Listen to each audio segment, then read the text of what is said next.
Selamat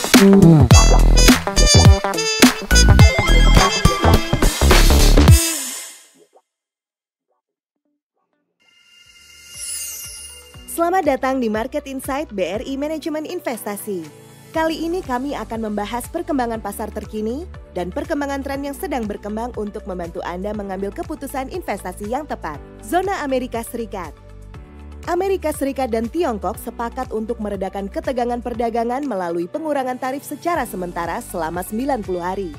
Dalam kesepakatan ini, Amerika Serikat bersedia menurunkan tarif impor atas produk-produk dari Tiongkok menjadi 30% dari rencana awal sebesar 145%.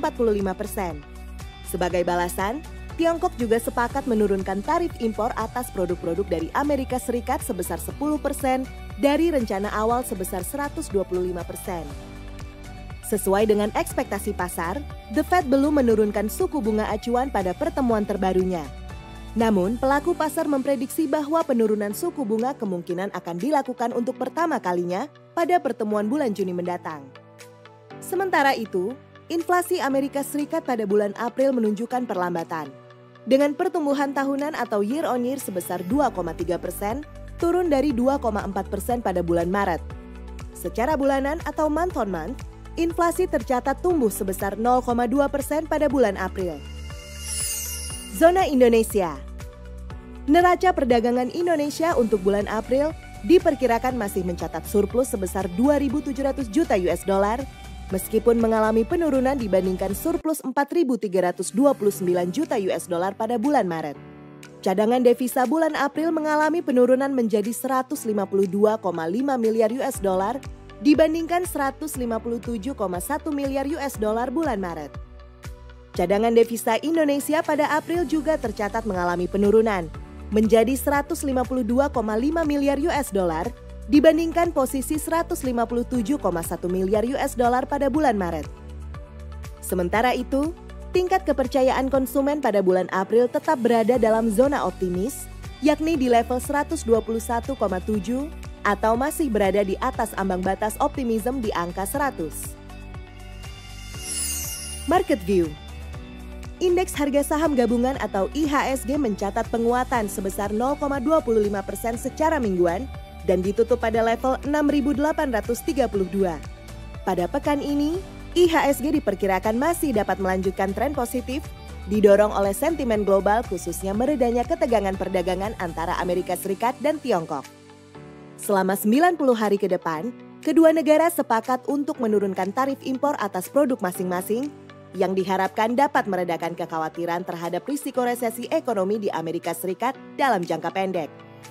Dari sisi aliran dana, investor asing mencatatkan penjualan bersih atau net sales sebesar 3,26 triliun rupiah sepanjang pekan lalu. Namun, secara year to date, aliran dana asing masih mencatat outflow sebesar 53,87 triliun rupiah. Adapun tiga sektor yang mencatatkan kinerja terbaik selama sepekan terakhir adalah industri dasar, kesehatan, dan energi. Masing-masing mencatatkan penguatan sebesar 4,91%, 2,64%, dan 2,07%. Pada tanggal 9 Mei 2025, pasar obligasi Indonesia mencatat penurunan yield acuan tenor 5 tahun FR0104 menjadi 6,54%, sementara yield obligasi tenor 10 tahun FR0103 stagnan di level 6,84%. Demikian pula yield obligasi tenor panjang yaitu tenor 15 tahun FR0106 juga stagnan di level 7,01%. Sementara yield obligasi tenor 20 tahun FR0107 tetap stabil di 7,04%.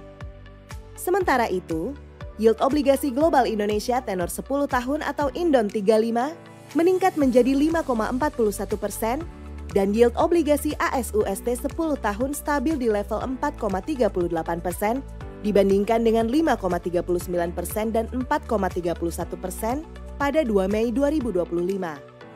Risk premium Indonesia yang tercermin dari kredit default swap atau CDS tenor 5 tahun menurun menjadi 90,64 basis point. Selain itu, nilai tukar rupiah mengalami depresiasi atas dolar sebesar 0,48% secara mingguan menjadi 16.515 US dollar per Indonesian rupiah. Per 8 Mei 2025, kepemilikan asing di pasar obligasi pemerintah tercatat sebesar 906,82 triliun rupiah atau 14,38% dari total outstanding, meningkat dibandingkan posisi sebelumnya sebesar 897,55 triliun rupiah atau 14,3% dari total outstanding. The Fed diperkirakan akan memangkas suku bunga acuan sebanyak 2 kali sepanjang tahun 2025 dengan total penurunan sebesar 50 basis poin, setelah sebelumnya menurunkan suku bunga sebesar 100 basis poin pada tahun 2024. Ekonomi Amerika Serikat masih berada di jalur soft landing, dengan proyeksi pertumbuhan sebesar 1,7% secara tahunan atau year on year pada tahun 2025. Sejalan dengan itu, Bank Indonesia juga diperkirakan akan menerapkan kebijakan moneter ekspansif pada 2025 yang diyakini akan memberikan dampak positif terhadap pertumbuhan ekonomi Indonesia.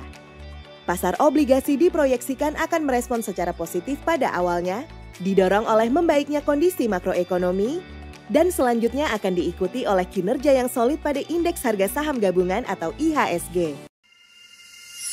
Demikian kesimpulan dari Market Insight hari ini. Nantikan informasi selanjutnya dan ikuti kami di media sosial. Sampai jumpa di Market Insight BRI Manajemen Investasi minggu depan.